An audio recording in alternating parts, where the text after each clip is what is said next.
Welcome everybody to Straight Shoot, a wrestling podcast. I'm one half of your host, Santi. How you doing, Steve? I am fantastic, Santi. How was your Royal Rumble weekend?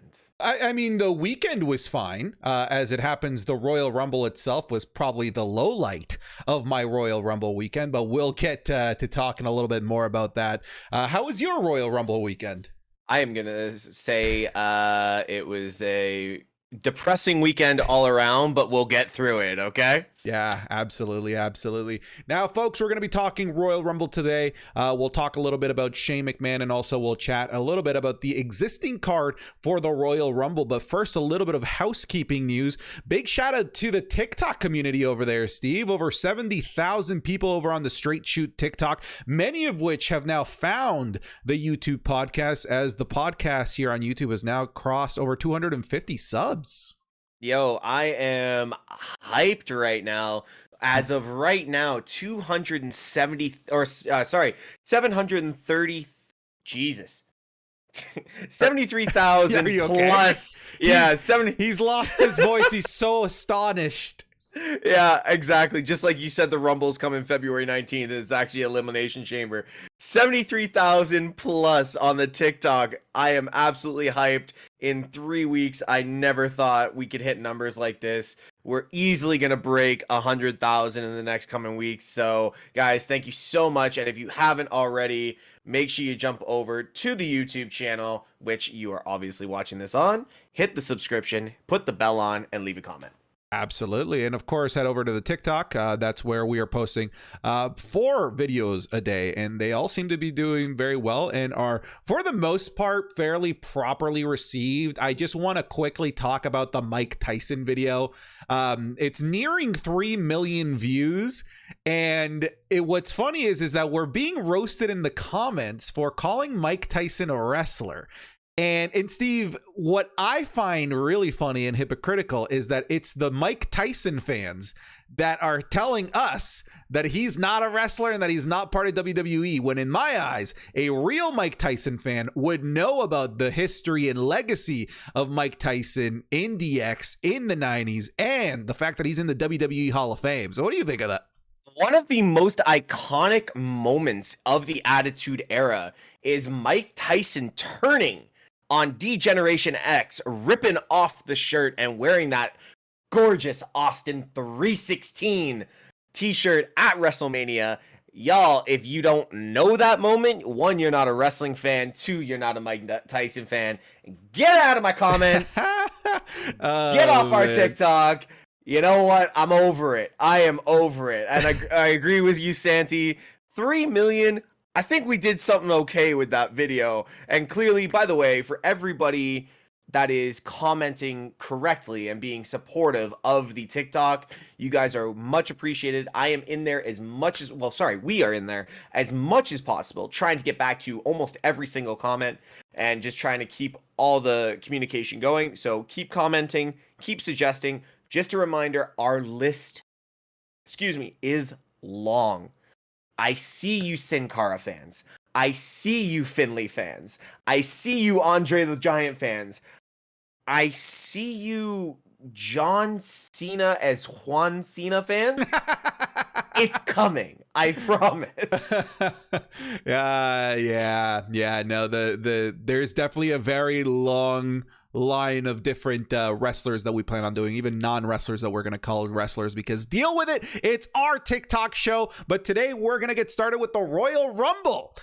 What a garbage Royal Rumble, Steve. But we're gonna break this down a little bit more for maybe whoever is listening for the first time. We are absolutely not haters of WWE. We are not on this AEW bandwagon. If anything, I'd say that we're one of the few podcast duos that is still more over on WWE than AEW. And even I don't think that we can protect the terrible booking that was the Men's Rumble 2022. Anyone in creative and Shane McMahon, we will get to you. And I'm talking straight to you. So look me right here in the eyes, son. How do you screw up a WrestleMania worthy card and book it so poorly. Santi, we sat here last week talking about how this card itself, every single match -2, including the Rumble matches, because you rightfully could put a well-booked Rumble on a WrestleMania night. Men's, women's, or you could put one on either the other. Roman Reigns, Seth. Incredible booking. Great story leading up. Bobby Brock. Great story. Story writes itself. That one exactly. That one didn't even need creative to touch it. No. Edge, Beth, Maurice, Miz. Honestly, they built it. They built it. They built it well. Yeah. It's WrestleMania worthy. They Becky Doudrop, maybe with a little bit. Can I give it anything? No. Okay. We'll just leave that one alone. Yeah. Not the best one. Not the best Not one. best. But you butchered a near 5-star card. The first one you've had in, I'd say, well over a year, maybe till Mania.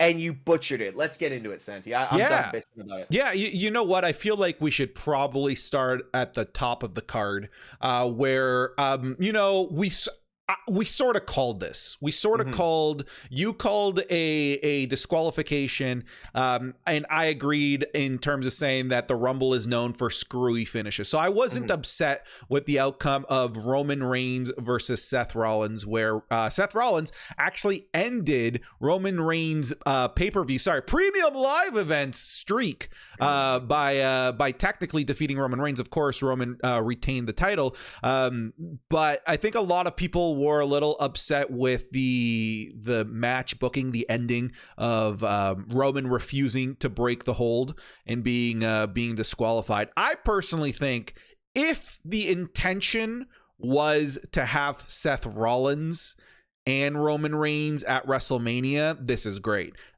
I mean, it could have been that, but then later on at the end of the Rumble, which we'll discuss, we now know that there's no way in heck that is the plan for WrestleMania, which now retroactively makes me think that this is a terrible finish if the plan is not to continue to build Roman Reigns versus Seth Rollins for something deeper at WrestleMania. As it happened, I was fine with it. In hindsight, seeing as things have developed, we still need to give it some time, but I do not want to give the benefit of the doubt to the WWE, because anytime that I do, it ends up being a terrible idea.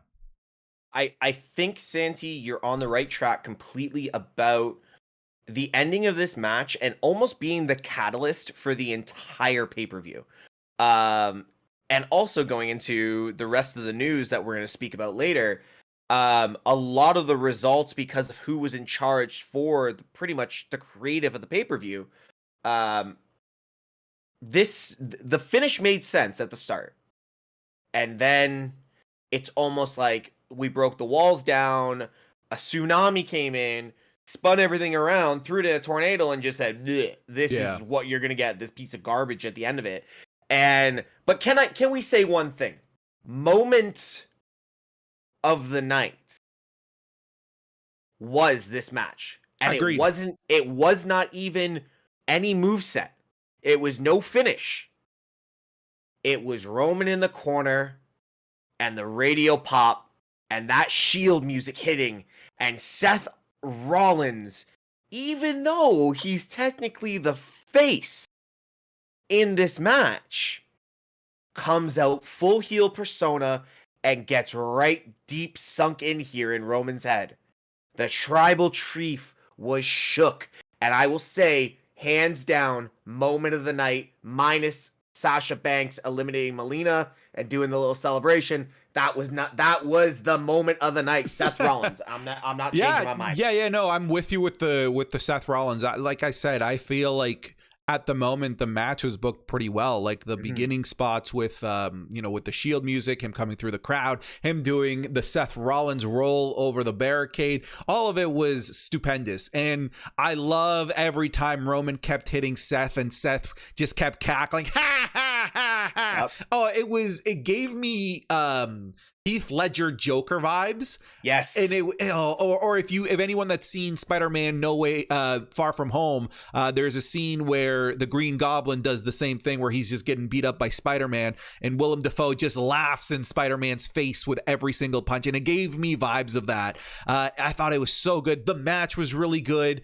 Again, Royal Rumble is known for screwy finishes, for excellent title matches. Again, go back to Triple H versus Shawn Michaels Last Man Standing. This is a common thing. Unfortunately, I just don't think that this is going to pay off the way that it probably should, and it's the reason why now, after hearing everything that went down after the Rumble, I'm more upset about the booking here, because we all know that we're gonna get Brock Lesnar versus Roman Reigns. It's the only match that makes sense, which then leads me to wonder what is going on with Seth Rollins, and why even do all of this awesome heel character work for Seth Rollins if you're not gonna pay it off at a WrestleMania. Like, think about it, the mind games with the Shield stuff, the constant references to Mox, the laughing every time that he gets punched, like that is building to something huge, and we're not gonna get that. I'm almost certain we're not gonna get that. Yeah, I agree with you. We don't need to like harp this match so much, even though I feel it was match of the night.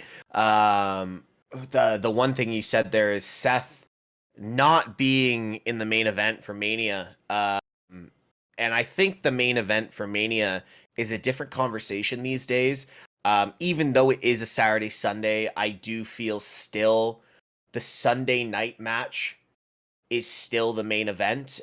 We may get, depending on how the Chamber ends, we may get Seth on the Saturday night, but I do feel for the character work that he did for the last 6 weeks, which he could do going straight into Mania for the next 59 days, whatever we got left here. He could work that, and he is still a Sunday night main event at Mania for me. And unfortunately, Seth probably won't get it. I can still see that triple threat that I called last week, but we'll see. I mean, we'll see, right? Like, it just seems that WWE's hell-bent on the crash course of Brock Lesnar versus Roman Reigns. But again, still over 2 months to go, so we'll see. But let's move on to the next match on the card. And Steve, that was, let me just quickly confirm, that was Edge. This wasn't the next match on the card. You know what? No. I'm just going to go the way that I'm seeing it. It was... The Women's Rumble was next. It was the Women's Rumble, which was next. Yeah, the Women's Rumble was next. So let's give some quick thoughts on that. So here's my quick take, and I want to know what you think. If we didn't know that Ronda Rousey was there, because it was the worst kept secret. Yeah. And there were some booking decisions within the Rumble as to like where people were eliminated that were questionable. I think this was a really good Women's Rumble. Had we not known, if Ronda Rousey was an actual surprise, this was a good Women's Rumble. So let me just explain my reasoning.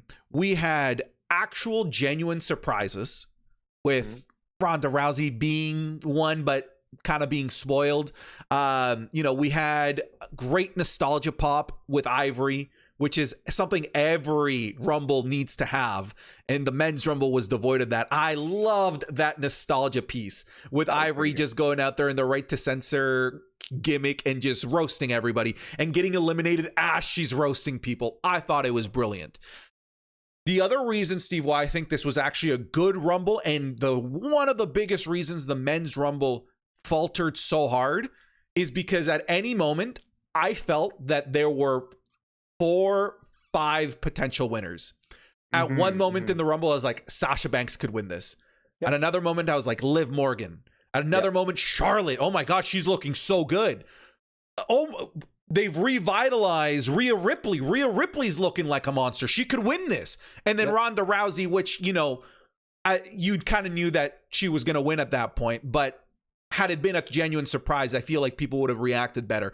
I just felt like it hit the proper beats of what a good Rumble should have, minus some poor, weird booking decisions. Like, explain to me, Steve, why Sasha Banks gets eliminated right before Bianca Belair comes out. Do you not want that standoff from WrestleMania the previous year? That makes no sense. She was literally eliminated and then Belair's music hit. Seconds. What? Santi, I'm very glad that you and I really don't talk a lot about what we're going to talk about before we start filming, because it's a genuine reaction. And my reaction to what you just said, and it's going to come back on the video perfect, you saying that this was good booking, I am actually going to go completely against that. Yes, I will agree. It was the nostalgia piece. You thought people were going to... anyone could have won it. Anyone could have won it. On our TikTok live, you and I think we flipped like 4 times before Ronda came out saying, you know what, this could go a different way. I loved the booking of Sasha coming out first. It is her second time coming out first, but I truly believe Sasha's elimination was a timing botch. I think Zelina went too early. I think there had to be something else there, because, again, that does not make sense. Sasha Banks, one of the 4 horsewomen, your pillar to the women's, one of your pillars to the women's division, gets eliminated seconds before the new blood and one of her biggest rivals comes in. It makes no sense. It's weird. Very, very poor booking. And if that was meant, again, this goes towards why we see the release that we saw earlier today or yesterday. I feel that the women's rumble, it was far better than the men's. Far better. Yeah, but that's like being the principal of a homeschool. It's nothing to brag about. Exactly. Like, it's nobody can, like, if you listen, and all we listen for the rumble is the pops, right? When the Bellas came out, when Brie came out, yeah, okay, there was that nostalgia moment, but it wasn't for Brie. That nostalgia moment was for Daniel Bryan. Yeah. When she stood in the middle of the ring, that wasn't for her. And I truly believe she thinks that she got over on the crowd for that second. No, they're doing that for your husband. Sorry, sweetheart. Nikki coming out. Okay, she got her pop. Michelle McCool. Nobody cared. Kelly, nobody cared. Melina was actually a good pop. I liked the Melina pop. It was good all around written for that 3 minutes she was there. That was great. And the Mickie James, you know what? St. Louis disappointed me. Because unless you watch Impact, you don't know you know the music. Like, you don't know the music if you don't watch Impact. When Hardcore Country hit, I knew who was coming out. I was hyped. But St. Louis didn't know what Hardcore Country was.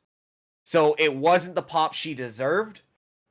So there was a lot of disappointments. If I'm going to give it a ranking, I'm going to give it a B-. And that's probably, for Seth Rollins, I'll give it a B+.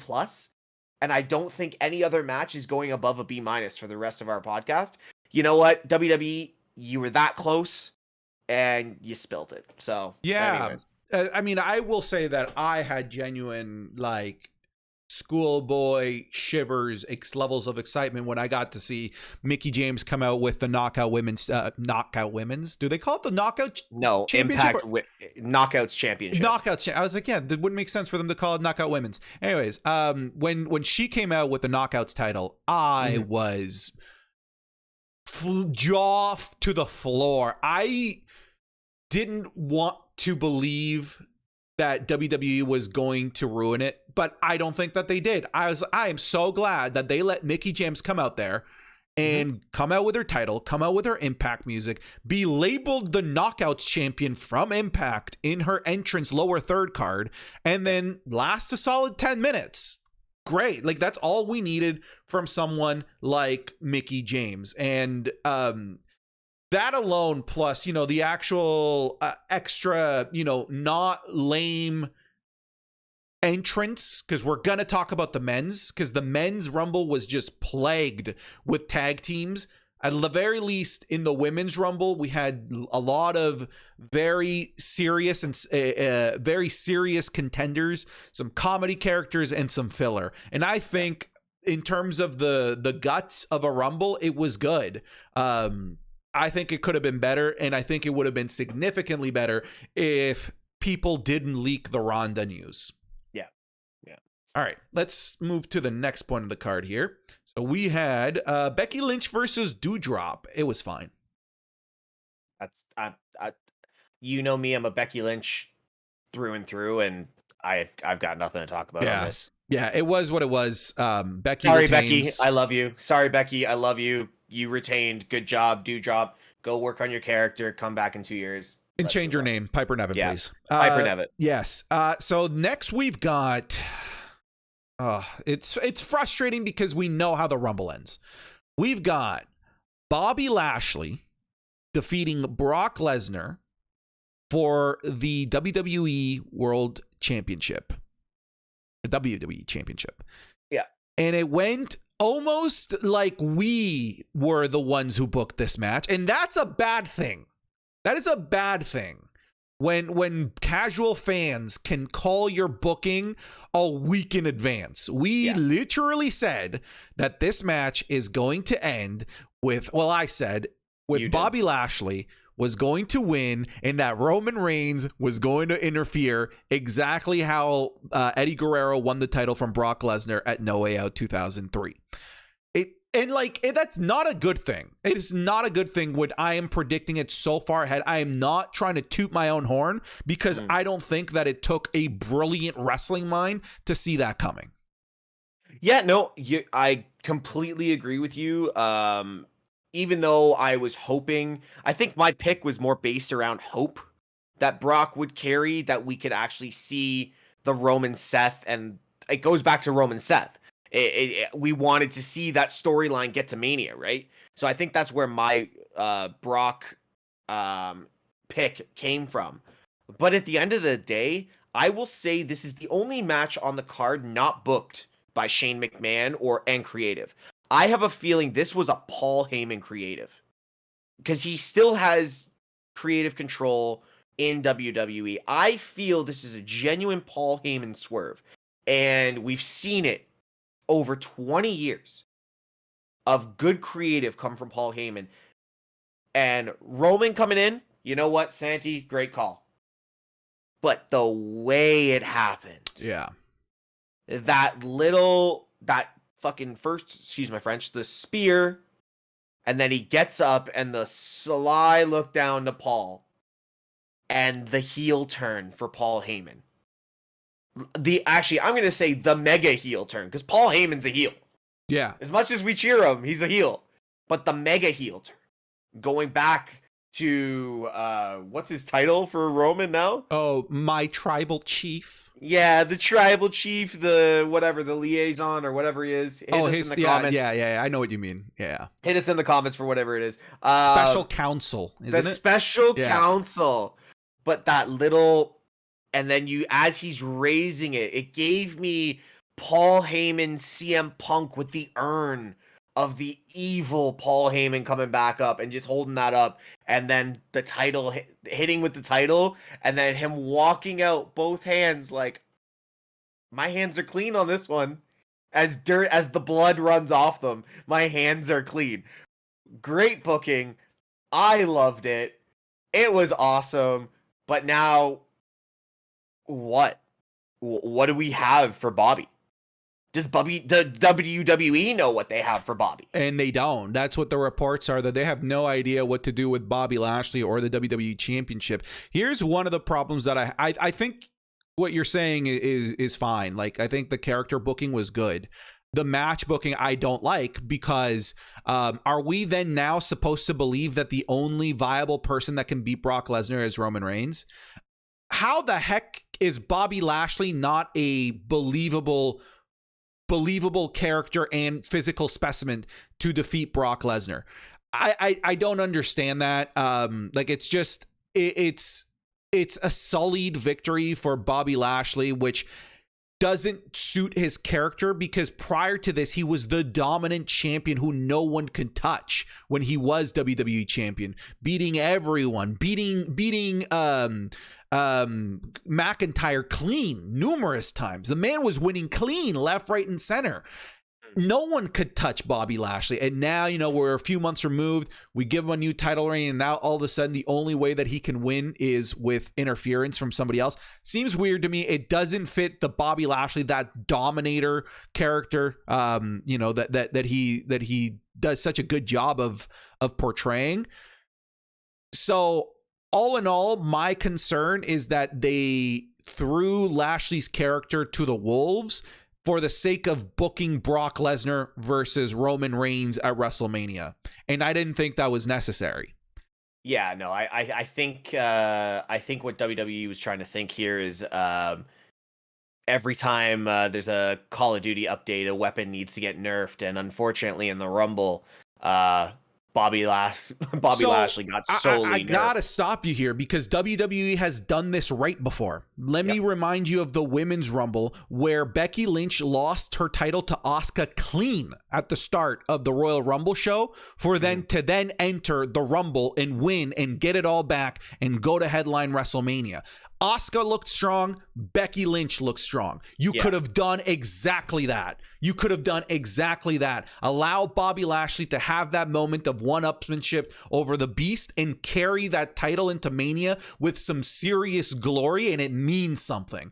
Yeah. And then, all right, Brock Lesnar still goes into the Rumble being a beast, shaking off the loss and going right after Roman.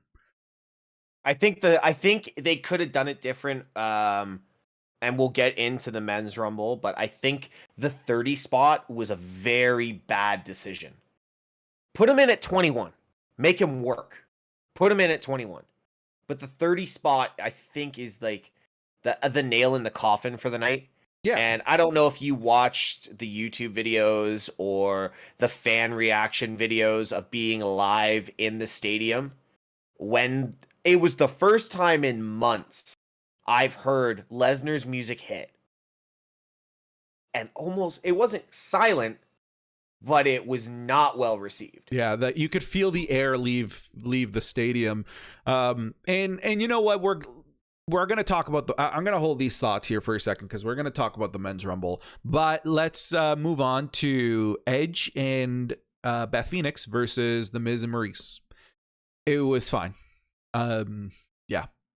Maurice did a Hurricane Rana. That was sick. That was that 40-year-old woman doing a Hurricane Rana without breaking her neck. You know what, Maurice? Good for you. Well done. So that's all I got for that. Yeah, that's kind of all I've got. Hopefully, we can see Edge versus somebody else. Maybe Edge versus AJ. I'm calling it AJ. Edge AJ Mania Night 1. Let's go. Doesn't need a title on the line. That match is a headliner just like that. And I'm all down for that. Edge and AJ are the Shawn Michaels of this generation right now. They do not need to be a title contender or in a title match to be a WrestleMania contender for match of the night. Agreed. You do not need to put a title on either one of those guys. There are very seldom few in the entire world right now, and I'm talking AEW, WWE, Impact, and New Japan. There are very few wrestlers that you do not need a title to decide a match at WrestleMania, and those are two of the top 5, I would say. Yeah, I agree. So with that being said, I'm kind of done with this Miz versus Edge feud. Let's move on to somebody who can work at the same level as Edge. But let's talk about the men's rumble because this is where I feel like we're about to go off.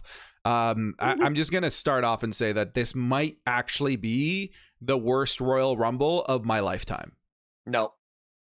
There is only Alberto Del Rio one. You really hate that one that much, eh? The Alberto Del Rio booking. You go, Santi, go back, watch them side by side. Sorry, Dwayne's in the background. Watch them side by side.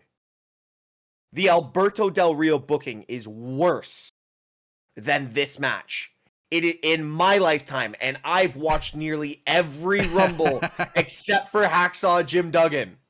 All right. Well, you know what? Let's split hairs here. I think that they're both terrible. I just think that this one is worse. Look, the reasons are many. Mm-hmm. Let's just start with the finish, with Brock Lesnar being the winner. I mean, initially, what did you think of that when that happened? Oh, man. Again, like we just stated, when Lesnar's music hit, for those people that were on the TikTok live, I think just the energy of the 4 hours that we were there just was exasperated out of us. Instantly. It's like, you just wanted to scream or punch someone because it's like, we knew what you were gonna do. Why? Do it better. You have been doing this for 35, 40 years now. And Vince, everything goes through Vince, and Vince probably going, draw me money. No, you know what? That doesn't draw you money. That pisses people off. And what you did as a long-time wrestling fan, that pissed me off. Because you could have done so much better. Yeah. I just felt like they insulted our intelligence, making us wanting to believe. What a genuine surprise. When you, if you really dig down and think about it, there's even plot holes into Brock Lesnar being 30. First of all, why Lesnar? Why not Seth? Right? So why didn't Seth get that spot? I don't know. Let's just give it to Lesnar. That doesn't make sense. You would then, in terms of story and character, you would believe that Lesnar got it if his special representative negotiated it, which he didn't have anymore. So like, even in terms of like character and in the storyline, it was also just lazy with very little afterthought as to the ramifications of putting somebody like Lesnar in at number 30. I thought it was lazy. I thought it was shoddy work. And I just also flat out think that it's a boring, predictable winner. Yeah. Can I just read from 18 to 30 for you quickly? Sure. 18, Rick Boogs. 19, Madcap. 20, Riddle. 21, Drew McIntyre. 22, Kevin Owens. Ray at 23. Kofi 24. Otis 25. Big E 26. Bad Bunny 27. Shane at 28. Randy 29. And Lesnar at 30. Name 3 spots that you could have switched for Lesnar. I've got Rick at 18. Madcap at 19. Freaking Otis at 25. Put him in one of those slots and put Seth at 30 to get us excited and be like, okay, maybe it's not Lesnar. If Lesnar and Rollins were both the final 2, I genuinely couldn't tell you who's winning. Exactly. Like you put Lesnar at 19, take out Madcap because nobody cared that he entered. Okay? I forgot his name. Yeah. And then put Seth, have the Burn It Down hit at 30 and have, fucking Randy, Riddle, Owens, and Drew with Lesnar in there. That is all of them. Main event old and main event new of Mania. Yeah, that would have been enough to make it passable. I still have a major problem even with that. And it's one of the points that I brought up during our TikTok live was, and I pointed it out at like pick 24, and it finally dawned in. I was like, yo, almost more than half of the entrants have been from tag teams or partnerships that we know aren't winning. Rick Boogs Nakamura, Alpha Academy, Baron Corbin and Madcap. There's more in there. I mean, I don't want to say the New Day because you always want to see Kofi and Big E, but there was just so many tag team entrants and so many entrants that you would never once believe have a chance. Unlike the Women's Rumble, where I felt like there were at any given time a handful of women who could have won that. This Rumble, that I never got that feeling. To feed to what you just said, 19 of 30 were tag team, and I included New Day members. But 19 of 30 entrants in the Men's Rumble were tag teams. They're not going to separate a tag team to put one of them in the main event. Yeah, I hated that so much. I really, really did. I just, and I really just think that the biggest criticism of this Rumble, Steve, is that it was boring. It was so boring. Yeah. Like it's so uninspired. There's no reason to pop. At the very least, at the women's, we got a couple nostalgia pops. There wasn't even a nostalgia pop here. The only nostalgia pop that just got the biggest groan out of me was Shane McMahon. See, I popped, and I don't know why I popped. I think your reflexes of we finally getting something we weren't expecting made you pop. exactly. But Yeah. I had to bring you back down to earth. I'm like, this is bad. Yeah. And I knew it was bad once we were at the final 6 and Shane was still in. I'm like, this man is going to be in the final 4. And it's exactly that. Not only that, but this man eliminates a genuine contender in Kevin Owens. Mm-hmm. Ah, So here's the other thing. One, I'm just looking at the eliminations and who eliminated who. yeah. The one thing I'm looking for is something of, where they tried to build dominance. Omos had quite a few eliminations, but AJ Styles had 5. Well, 6 actually, because he helped eliminate Omos. And then AJ Styles with 6 eliminations and gets eliminated by Madcap Moss. Ridiculous. That's exactly going back to the women's, where you build Sasha as the potential Iron Woman, and she takes a cheap bump from Zelina. Nothing against Zelina Vega, everything against Madcap. But, like, what were you doing? It's almost just like, okay, so for the first 15 minutes, AJ, you're going to run around, you're going to look like Lesnar from 3 years ago or 2 years ago, but then we're just going to say, no, okay, we're going to change it to this. It's almost like 4 different minds were trying to create this, and it was poor. Yeah. So, yeah, it was predictable. It was lazy, zero nostalgia worth, which is something that the Rumble should always provide. I think this is an F. Like, if I'm giving grades, I really do genuinely believe that this is an F. And I am a giant WWE apologist, left, right, and center. This is brutal. It was bad. Not the entire card had some bright spots that were fine, but the fact that this closed the show, you always want to send them home happy. That's the mantra of show business. Send them home happy. Even the news, they can tell you about 30 minutes of terrorist attacks and then tell you about the newborn baby panda at the local zoo. Always send them home happy. And they did the complete opposite. They sent us home with what we unfortunately all predicted was going to happen. And the fact that we all predicted it made us all the angrier. Yeah. I don't know. It was full of loophole or holes. It was just nothing made sense.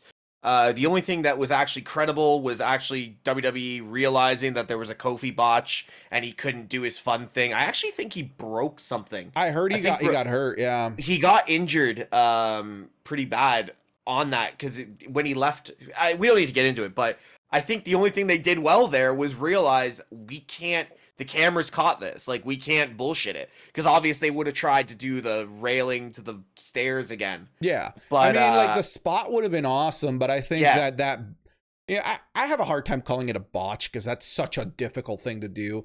And clearly, if that was in the books for him to attempt that, he wasn't winning because they had to take into consideration that he might botch that.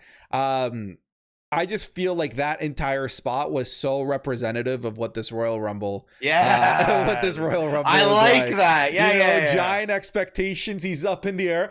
Oh my God, the forbidden door, and then he finally comes down to reality and realize he didn't actually make it happen.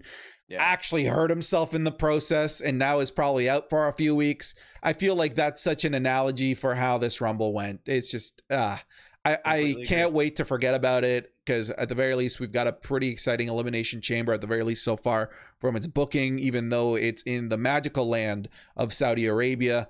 Although, unfortunately, I have to admit the last Saudi show was amazing. And so we'll see about this show. But yeah, let's talk about the fallout that we're going to be getting here from the Royal Rumble. But actually, before we do, let's talk about the biggest fallout from the Royal Rumble, which is literally the fall of a McMahon. There goes the money. Yeah. Inflation hit the money real hard here. Shane McMahon allegedly being quietly let go for his involvement in the Royal Rumble, which involved him attempting to book the Rumble around himself, openly burying producer Jamie Noble in front of the entire cast and crew, and ultimately just creating a lot of stress and havoc for changing the Rumble upwards of north of 20 times in the week leading up to the Royal Rumble, with numerous changes the night of is being reported, creating a lot of havoc and ultimately much decreased morale backstage from what I've read. And he was just quietly let go. I think this is a great move by WWE. And can we say Shane McMahon, the AEW confirmed? I was just looking at the news, and apparently there's been an approach. That'll never happen. I know it'll never happen, but apparently I was reading one of the wrestling news sites, and it says AEW approach. I'm not too sure how genuine that is, but it was there. You know what annoys me the most about all these changes and all the rumors that came out? The strongest rumor was that Riddle was actually supposed to go over and win this. And for me, that's a struggle, because you're separating a tag team, for one. And two, there really isn't a feud between him and Orton just yet. Yeah. There's been like the little sprinklings of it that it could come, but there's nothing there. So the fact that like Riddle was supposed to be the one to take this, and then Shane changed it so many times. Like, you do know this is like your spine going into Mania. You are a McMahon. You understand how important this paper or live event, premium live event is. How do you butcher this so bad? Yeah, I think that's just kind of the one word that that you just said, butchered. Like, it really was butchered. I really don't understand why you let somebody who hasn't been part of the company for months book this. Let Jamie Noble do the job. I understand that part of the reason why, even if Jamie Noble had been the primary producer for this Rumble, I'm sure it still wouldn't have been that great. My understanding is one of the big reasons why this Rumble lacked as much as it did was because Hunter wasn't involved in its booking. Because I feel like if Hunter is the one leading the booking, Shane McMahon will happily keep his mouth shut, because he's not going to step up to the game. Okay. No. In real life or in character. And yeah, Triple H is still away from creative and away from a backstage producer role, as he recovers. My goodness, is his absence being felt? NXT booking, creative, all of the above, like Triple H being such a staple over the last 10 years, with everything, just his new role as the COO, and the lack that Vince is getting older. Like, okay, as much as we want to shoot at Vince, I don't want to, because Vince has given us so much over 30, 40 years of quality. Yes, he's not gotten it all right, but most of it has been right. He's getting older, so he's obviously, stuck in his ways. But Hunter, I've said this before too, Hunter is probably the next best mind for this business and creative next to Vince. And if Vince is letting someone take over the reins, per se, and it is Hunter, and we can't get him because of his health issues, what are we in for? Who are we going to get? Do they put Paul Heyman in that key producer role again?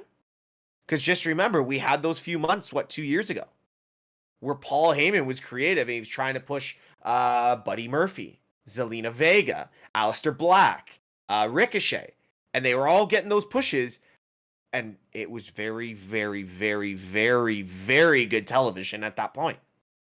So I'm concerned for the overall product if Hunter can't come back and save this. Yeah, yes, concerned for WrestleMania as well. So we'll see. I mean, the next stop at the road to WrestleMania, and this is where we'll finish off the show, we have the Elimination Chamber pay-per-view in Saudi Arabia. We currently have two matches. We'll really only talk about the one, but just so you know, as of the making of this podcast, we also have had Becky Lynch versus Lita announced. I think it's safe to say Becky Lynch is winning that. I think Saudi Arabia, like, you usually have those nostalgia pieces come forth for one big match. This is Lita's big payday, I gotta presume. But listen to this cast for this Elimination Chamber match. We've got Bobby Lashley versus Brock Lesnar versus Seth Rollins versus Riddle versus AJ Styles versus Austin Theory. Is that potentially, aside from maybe the very first Elimination Chamber, which had crazy amounts of Hall of Famers, this might be the wildest, most impressive cast for an Elimination Chamber match that I've ever seen. Also, I'm pretty sure this is Brock Lesnar's first Elimination Chamber match, if I'm not mistaken. I don't remember him in another one. Regardless, this is insane. It's a massive, massive chamber. Obviously, they have to go big in Saudi Arabia. I have the overall feeling that Bobby is definitely going to come out on top in this match. You know my feelings on Austin Theory. He's not ready for this. He's not ready for this. This gives me vibes of when they added Chris Masters and Carlito to the Elimination Chamber. Like, people like them. Yeah. But, like, guys, none of us were believing that they were winning, especially when they were in a chamber match with Kurt Angle and Shawn Michaels and John Cena. Yeah, I can pick 4 wrestlers right now from undercard NXT that I could put into this match. I'd take Sheamus. I would take Cesaro. I would take Drew. I would take absolutely, Drew McIntyre is a big fit here. I'd pull Austin, and honestly, I don't even think Riddle is a fit for this match. Yeah. Riddle has done great work. I would switch Riddle and Randy. Yep. And give Randy that it's 16, right? Yeah. Randy's on 15.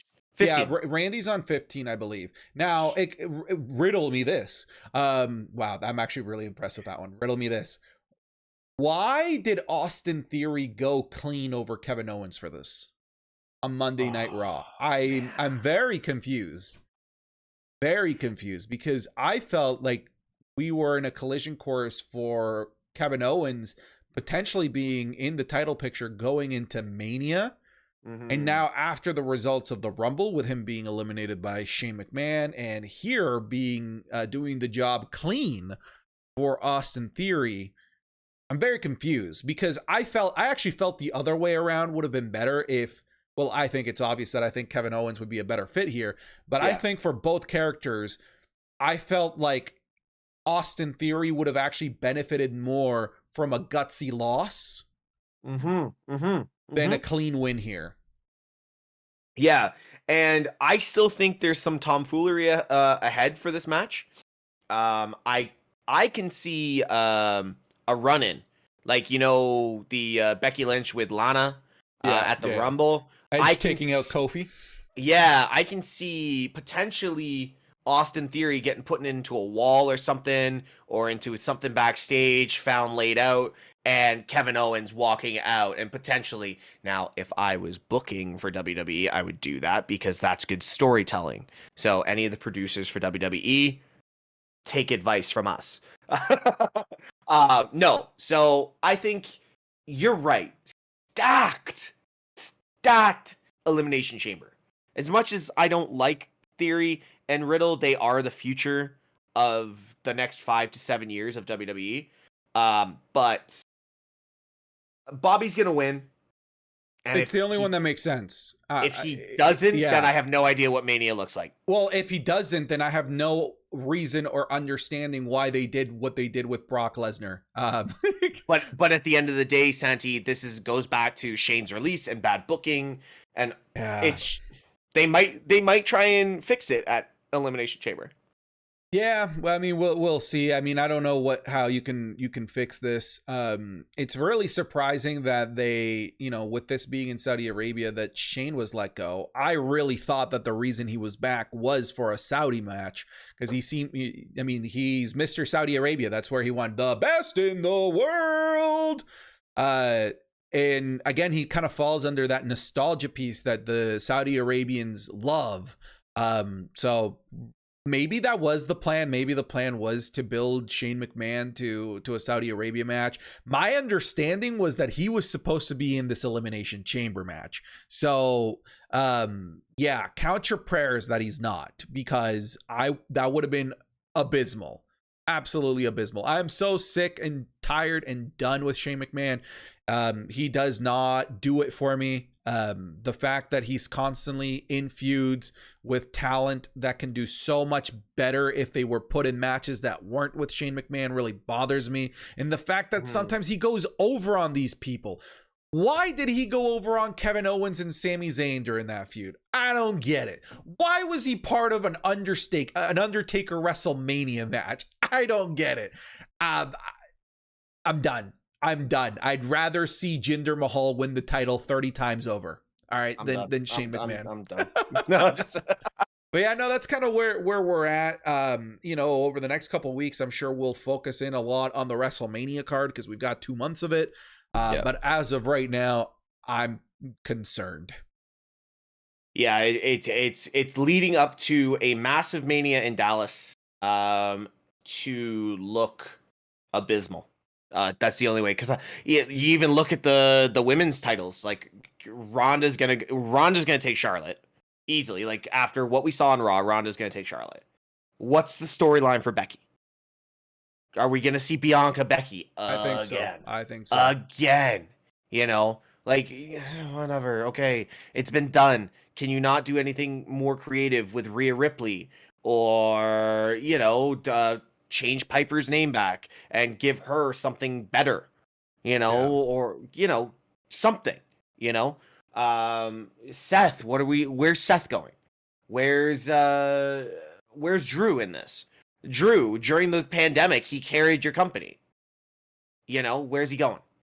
So we got a lot to talk about for the next 2 months, buddy. You know what? Before we end this podcast, one more topic with regards to the Rumble that I want to hit on, because we hit on it a lot last episode, and we kind of also called it when we said that we had a feeling that this forbidden door wasn't really a forbidden door, that it really was just WWE reaching out to Mickie James and then not knowing what the hell she was up to and not knowing that she was an Impact Women's Champion.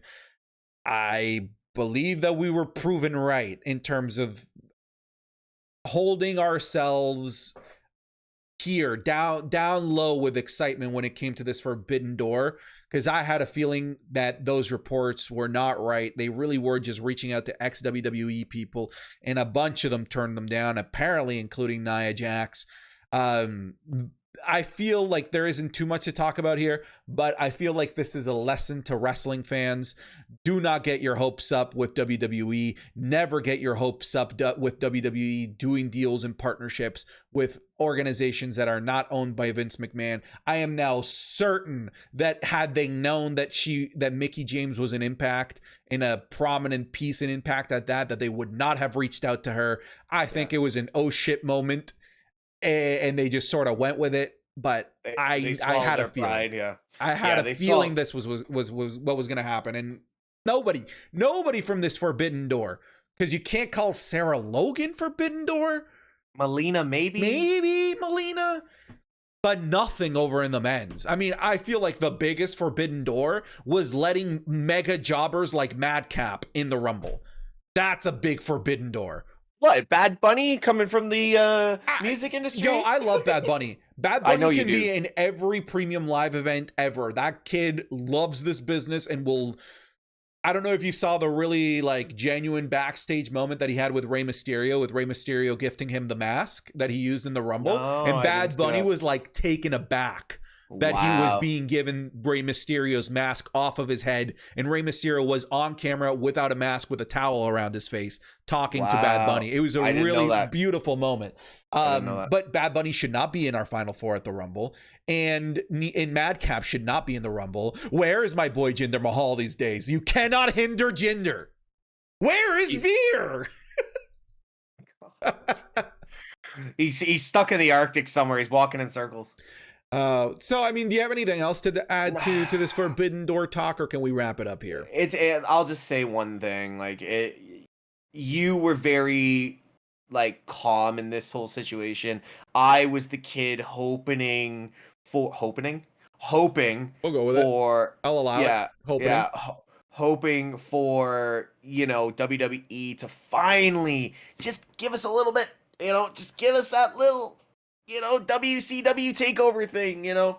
And I was poorly disappointed. You were so disappointed that you popped at Shane McMahon. Shane McMahon, yeah. Yeah. Maybe I thought it was Mox coming out to something else, but maybe. If anyone was at the TikTok live, I was like, Steve was a dog that had just like eaten his own poop, and I was like, no, Steve, do not pop for Shane McMahon. You do not pop for Shane McMahon. 200, I think that was the peak of our live too. It was like 244 people in there, and you were just scalding me for popping at Shane McMahon. I wish we had that recorded. Oh my god. You do not pop for Shane McMahon, Steve. All right, let's wrap it up here. Steve, where can people find you? Guys, you can find me on twitch.tv/Mr. Tesh and Twitter/Mr. Tesh. Those are the only two to worry about. If you check out the YouTube top right corner, all our links are there. Santi, what about you? Yeah, just focus on the twitch.tv/SantiZap. If you want to be a deeper part of the community, you can come over to the Discord, the Wrestle Chat section. There is literally posts and activity all day, every minute of the day over on the Wrestle Chat section. Yes, Steve? One more thing, just to everyone asking in the comments. Yes, this is Mr. Zappasan from the back in the day. You kids that grew up with his Call of Duty, this is him.